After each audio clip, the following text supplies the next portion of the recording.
Let's move to the next guy or lady. And these guys are spenders.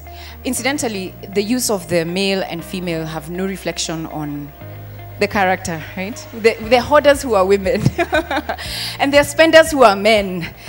So you have the spenders, and these guys just love to buy things. They love to buy things for themselves and for others. They buy presents for their family members and their colleagues at work. They'll bring cake to sing happy birthday for their friends. And they just buy things they can enjoy immediately. They enjoy that. They may spend almost all the money they earn. And they have a hard time spending and prioritizing needs. And they generally just find it difficult to put aside money.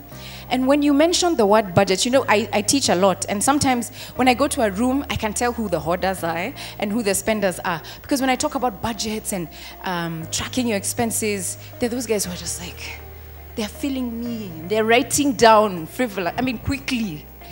And then there are others who you can just see from their eyes. They've glazed over. They're in Mombasa. They've gone. They're wondering about tomorrow's meeting and lunch dates. These guys, when you mention that word budget, they feel constrained, constricted, and rebellious as soon as that word budget is mentioned. And usually, when it comes to investments, these guys will ask me, now, I know it's for 3 years, but if in 6 months I need some money, what happens? Will I lose? Is there a penalty? Okay, let's move to the next person. Incidentally, for spenders, by the way, when there's aggressive investment opportunities, get-rich-quick schemes, these are the guys who fall for these ones. Most pyramid schemes, it's spenders who fall for them.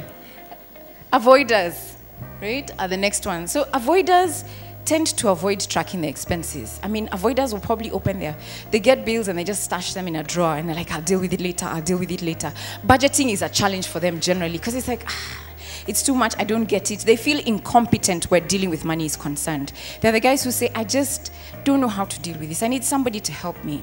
And they're typically the people who will go to a fund manager and say, can I just give you this 500,000 shillings that I have made over the last couple of years? You know what to do with it. You handle it and call me after 6 months and let me know how it's doing. For them, money is a mystery that they feel they can't or just don't want to understand.